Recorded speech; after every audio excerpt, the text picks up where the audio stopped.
Hello बच्चों, welcome to smart education. और हमने जो एक नई सीरीज शुरुआत करी है 10th साइंस के बच्चों के लिए ऑन बोर्ड एग्जाम 2026 और 27 केमिकल रिएक्शन और इक्वेशन 5 पार्ट आ चुके हैं। आज छठा पार्ट लेके आया हूँ आपके लिए, एकदम इजी। जैसा कि बोला है, अगर शांति से 5 मिनट वीडियो देख लिया तो आपके ये सारे क्वेश्चन जो भी आने वाले हैं या जो भी ये दोनों क्वेश्चन हैं आप एकदम हो जाएंगे पक्के। ओके बच्चों, तो नए वीडियो की हम शुरुआत करते हैं। क्या है यहाँ पे लिखा हुआ सबसे पहले, why balancing of chemical equation essential. अगर आपने अभी आगे वाले वीडियो नहीं देखा तो देख लो, 1 2 3 4 5 लाइन में सीरीज आ रही है कि balancing of chemical equation essential. क्यों किसी भी इक्वेशन को बैलेंस करना क्यों जरूरी है। लिखा balancing of chemical equation essential, क्यों जरूरी है, क्यों करना चाहिए हमें कोई भी केमिकल इक्वेशन को बैलेंस, उसके बारे में। तो number 1, number of atom of each element remain the same on both side। तो सबसे पहले कोई भी एक रिएक्शन में ले लेता हूं, यहाँ पे मैं एक रिएक्शन ले लेता हूं यहाँ पे C plus O2 give rise CO2। अब यहाँ पे तो number of atoms of each element remain the same on both side. कि कोई भी अगर बैलेंस केमिकल इक्वेशन है, मैं एक एग्जांपल लेता हूँ C plus O2 give rise CO। Balance यानी कि बच्चों दोनों तरफ, रिएक्टेंट की साइड और प्रोडक्ट की साइड, मैंने पहले ही बोला है, इसको बोलते हैं रिएक्टेंट और इसको बोलते हैं प्रोडक्ट। दोनों तरफ कैसी होनी चाहिए, बैलेंस केमिकल इक्वेशन किसको बोलते हैं, जिसके दोनों तरफ रिएक्टेंट और प्रोडक्ट दोनों की तरफ जितने भी ये एलिमेंट हो, जो भी एटम हो, वो कैसे होने चाहिए, सेम होने चाहिए। कैसे होने चाहिए, same. Number of atom of each element remains the same on both side. देख लेते हैं यहाँ पे, तो देखो यहाँ पे एक कार्बन है, यहाँ पे एक कार्बन है, यहाँ पे 2 ऑक्सीजन है, यहाँ पे 2 ऑक्सीजन है। तो सबसे पहले बैलेंस केमिकल इक्वेशन उसी को बोलते हैं कि जिसके दोनों तरफ, रिएक्टेंट की तरफ और प्रोडक्ट की तरफ, दोनों ही तरफ आपके सारे जो एलिमेंट हो, सॉरी जो एटम हो, number of atom of each element, जितने भी नंबर ऑफ एटम है सारे, वो कैसे होने चाहिए, सेम होने चाहिए। According to law of conservation, बहुत ही most important, law of conservation of mass. Law of conservation of mass क्या बोलता है कि matter can be neither be created और nor destroy in a chemical reaction. Matter जिसको बोलते हैं जिसका खुद का कुछ मास होता है और वो हवा में कुछ स्पेस रोक के बैठा, उसको क्या बोलते हैं, यानी कि सारे ही कार्बन, ऑक्सीजन, CO2 सारे कुछ ना कुछ मैटर जिसका खुद का कुछ मास होगा, कुछ हवा में स्पेस रोक के बैठा होगा वो। तो according to law of conservation ये बोलता है बच्चों कि रिएक्टेंट के अंदर जो भी सारे एलिमेंट होंगे, जो भी एटम होंगे, दोनों ही तरफ सेम होने चाहिए और दोनों का मास कैसा होना चाहिए बच्चों, सेम। लिखा हुआ है law of conservation mass, matter can neither be created nor destroy, यानी कि ना ही कुछ क्रिएट होता है ना ही कुछ डिस्ट्रॉय होता है, बस कन्वर्जेशन होता है रिएक्टेंट में से प्रोडक्ट के अंदर। और मास देख लेते हैं यहाँ पे, तो यहाँ पे number of atom each element remains the same on both sides according to law of conservation of mass, matter can neither be created mass can neither be created। एक बार देख लेते हैं, कुछ तो लिखने में प्रॉब्लम, मैटर कैन बराबर, matter यानी कि मास जो भी आपका वो सेम होगा।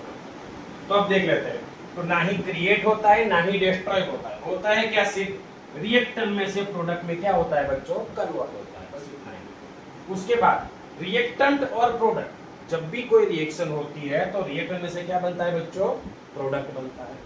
तो रिएक्टेंट में से जब प्रोडक्ट बनता है तो दोनों तरफ का मास मास कैसा हो जाता है, सेम। तो काउंट कर लेते हैं कैसे मास, तो थोड़ा से 1 to 20 के एटॉमिक तो आपको आते ही होंगे, थोड़े से 1 to 20 तक के एटॉमिक नंबर और एटॉमिक मास आपको बच्चों आने चाहिए। अब यहाँ पे कार्बन का कितना है बच्चों, 12 होता है मास, ऑक्सीजन का कितना होता है, 16, लेकिन यहाँ पे कितने ऑक्सीजन हैं, 16 दूनी 32, तो 12 प्लस 32 प्लस 32 कितने हुए, 44, 2 2 4 3 और 1 4। अब यहाँ पे भी इसके काउंट कर लो, वही हो गए बच्चों, ये कार्बन का 12 और ऑक्सीजन कितना होता है 16 2 32, तो 32 इज इक्वल टू कितना आया 40। तो देख सकते हो तीसरे पॉइंट में क्या बोला कि दोनों तरफ रिएक्टेंट और प्रोडक्ट मास सेम, तो दोनों तरफ मास सेम होने चाहिए, तभी उसको बैलेंस केमिकल इक्वेशन बोलेंगे। क्या बोलेंगे? Balance chemical equation. तो क्या सीखे हम? सबसे पहले by balancing of chemical equation essential. तो सबसे पहले उसके जो रीजन है उसमें 3 पॉइंट निकल के आए कि सबसे पहले जब भी कोई रिएक्टेंट में से प्रोडक्ट बनता है, यानी कि जो केमिकल रिएक्शन होती है उसके अंदर सारे ही atom of each element, number of atom of each element remain the same. दोनों तरफ कैसे होने चाहिए बच्चों? सेम। देख लो, एक कार्बन, दो oxygen. According to the law of the conservation of mass बोलता है कि matter can neither be created nor destroyed in a chemical reaction. इसी कारण रिएक्शन के दौरान जो रिएक्टेंट में जो जितने भी एटम एलिमेंट होंगे उतने ही प्रोडक्ट में आएंगे, नहीं यहाँ पे कम होगी, यहाँ पे ज्यादा होगी, जितने यहाँ पे होगी यहाँ पे उतने ही होंगे। रिएक्टेंट का मास और प्रोडक्ट का मास दोनों का मास कैसा आना चाहिए बच्चों? एकदम सेम होना चाहिए। कैसा होना चाहिए? एकदम सेम, तभी हम उसको बैलेंस केमिकल इक्वेशन होते हैं। और यही कारण के अनुसार आपको कोई भी balancing of chemical equation essentially इसे मींस के किसी भी इक्वेशन को आपको बैलेंस करना जरूरी होता है। अब देखते हैं बच्चों आगे question 7, how do you balance chemical equation. हमें किसी भी इक्वेशन को बैलेंस करना है तो हम कैसे करेंगे? सबसे एक छोटा सा बच्चे एक स्टेप होता है, थोड़ी मेथड होती है हीट एंड ट्रायल मेथड, उसके अकॉर्डिंग हम सबको balance, how do you balance chemical equation. तो सबसे पहले क्या करना होता है? स्टेप 1 में, स्टेप 1 के अंदर आपको सबसे पहले ये जो भी लिखे हुए होते हैं उसको बॉक्स कर देना होता है बेटा। इस तरीके से कर दिया मैंने बॉक्स। सबसे पहले जो भी आपको इक्वेशन लिख के दे उसका क्या कर देना है? आपको बॉक्स बना देना है। एकदम सिंपल सा बना दिया। अब बॉक्स बनाने के बाद स्टेप 1 में आपको बॉक्स बनाना है बच्चों। क्या बनाना है? बॉक्स बनाना है। स्टेप 2 में कुछ नहीं, एक रिएक्टेंट और एक प्रोडक्ट ऐसे लिख देना है। रिएक्टेंट में कौन से एटम है? यहाँ पे Fe, दूसरा हाइड्रोजन और तीसरा ऑक्सीजन। ओके, तो Fe कितने हैं? यहाँ पे लिख लेता हूँ, यहाँ पे भी Fe, H और N। अब दोनों तरफ काउंट करने हैं, रिएक्टेंट और प्रोडक्ट की तरफ। यहाँ पे लिख देता हूँ मैं एटम, यहाँ पे रिएक्टेंट, यहाँ पे थोड़ा सा दूर लेता हूं मैं प्रोडक्ट। यहाँ पे रिएक्टेंट में Fe कितने हैं? 1, हाइड्रोजन कितने हैं? 2, ऑक्सीजन कितने हैं? 1।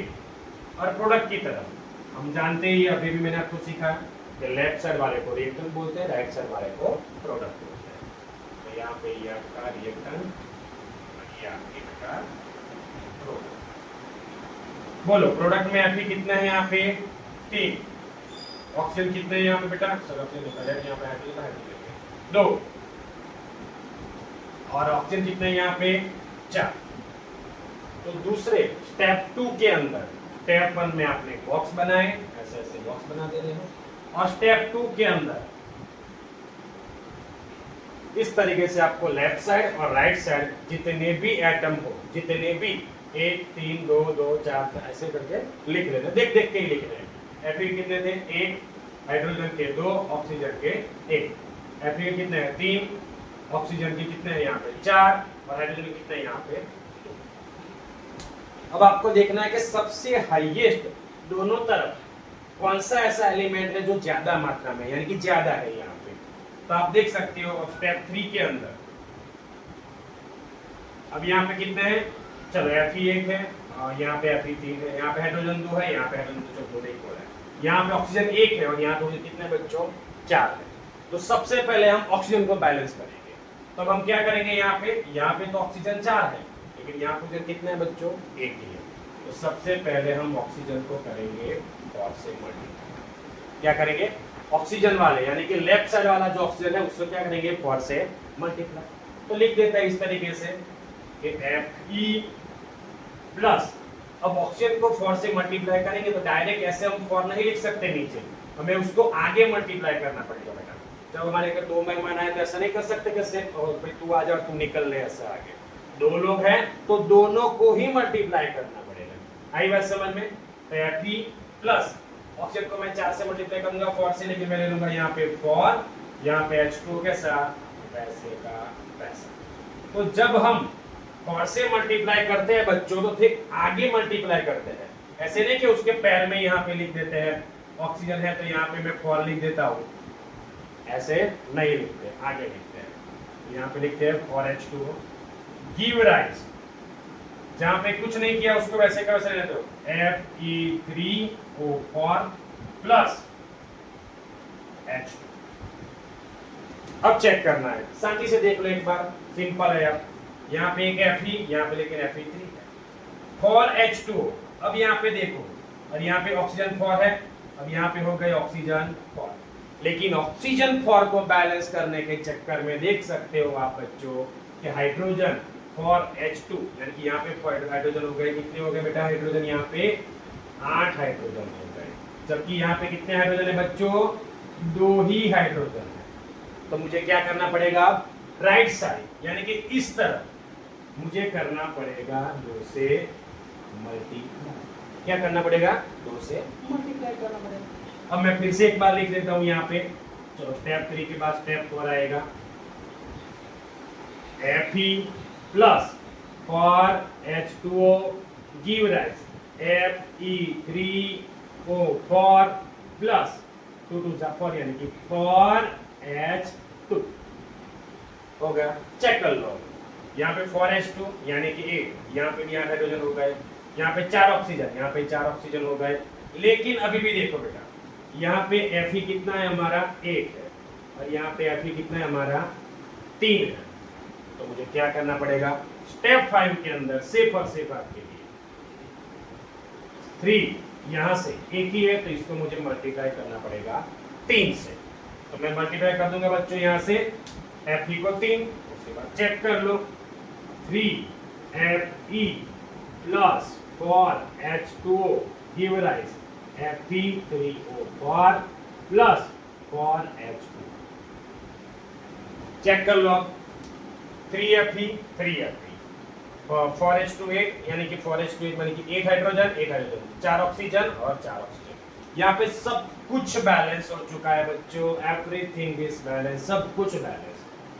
अब ये जो पूरा step 1 step 2 step 3 step 4 step 5 आपको डायरेक्ट बच्चों ऐसे नहीं लिखना है। अगर 4 नंबर में पूछते हैं तो आपको जो जो किया है वो पैराग्राफ फॉर्म में, लाइन फॉर्म में भी आपको लिखना है, तभी आपको 4 नंबर मिलेंगे। नहीं तो 1-2 नंबर में पूछे तो आप ऐसे इस तरीके से फटाफट बैलेंस करके आप लिख सकते हैं।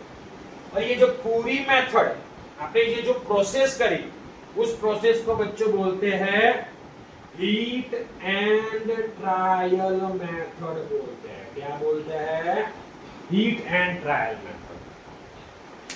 अब इतना करने के बाद ये जो रिएक्शन में जो भी आपने एटम लिखे, जो भी जो बना है ये सब कुछ, उसकी स्टेट भी लिखनी जरूरी होती है कि ये कौन से स्टेट में पाए जाते हैं नेचुरल में, तो कैसे होते हैं नेचर के अंदर, या हमने बनाए हैं तो कैसे होते हैं, तो उसकी स्टेट लिखनी रिक्वायर है बच्चों। तो यहाँ पे हमें उसकी स्टेट भी लिखनी है। तो यहाँ पे जो Fe होता है बच्चों, वो Fe कैसा होता है, वही वाला स्टेप 6 बच्चों यहाँ पे आएगा लास्ट में। यहाँ पे ये खत्म हो जाता है लेकिन स्टेट लिखनी जरूरी है, तो आपको यहाँ पे स्टेट लिख देनी है कि जो Fe होता है बच्चों सॉलिड फॉर्म में होता है, H2 होता है वो गैस फॉर्म में होता है, Fe3O4 होता है सॉलिड फॉर्म में होता है, और H2 जो होता है वो गैस फॉर्म में होता है। यही वाला स्टेप 5 और स्टेप 6 आप यहाँ पे लिख लेना। एकदम इजी, एकदम सिंपल है बच्चों, यहाँ पे कुछ नहीं, आपको इसी तरीके से जाना है। सबसे पहले चेक करना है, लेकिन एंड तक चेक करने के बाद प्रॉपर सब कुछ देख लेना है कि सारे ही एटम, सारे ही एलिमेंट जितने भी अंदर उसके है दोनों तरफ बैलेंस है कि नहीं है। क्योंकि ऐसा दोनों तरफ बैलेंस क्यों करना जरूरी है, क्योंकि law of the conservation of mass बोलता है कि matter can neither be created nor destroyed in a chemical reaction. सिर्फ और सिर्फ मैटर एक फॉर्म में से दूसरे फॉर्म में क्या होता है बच्चों, कन्वर्ट होता है। क्या होता है, कन्वर्ट होता है। बस इतना ही आपको देखना होता है, समझना होता है। नंबर 1 बॉक्स बनाने हैं। नंबर 2 जो सबसे ज्यादा एटम हो, कौन से ज्यादा थे, ऑक्सीजन, वो करना है। फिर उसके बाद ऑक्सीजन के बाद उसके बाद जो वाला हाइड्रोजन करना है। उसके बाद जो भी बचे हुए हो सारे को स्टेप बाय स्टेप करते जाना है। और जब हो जाए तब उनकी जो स्टेट हो, सॉलिड, लिक्विड, गैस जो भी हो वो स्टेट लिखनी है। और लास्ट में इस मेथड को क्या बोलते हैं, एक मार्क एमसीक्यू में आ चुका है बच्चों, हीट एंड ट्रायल मेथड बोलते हैं। क्या बोलते हैं बच्चों, हीट एंड ट्रायल मेथड। एकदम इजी बच्चों, एकदम सिंपल है। आई बात समझ में, इस तरीके से आप करोगे आपका काम हो जाएगा। अगर आपको ये मेरा पढ़ाने का तरीका, जो पैटर्न समझ में आ रहा हो, मजा आ रहा हो, तो जितने भी बच्चे अभी बोर्ड एग्जाम 2026 और 27 में एग्जाम देने वाले हैं, सभी बच्चों के साथ ये वाला मेरा वीडियो मैक्सिमम लाइक, कमेंट, सबके साथ शेयर, और कुछ नया सीखने को मिला हो, कुछ लाइफ में वैल्यू ऐड हुई हो, तो सब्सक्राइब स्मार्ट एजुकेशन। ओके बच्चों, थैंक यू।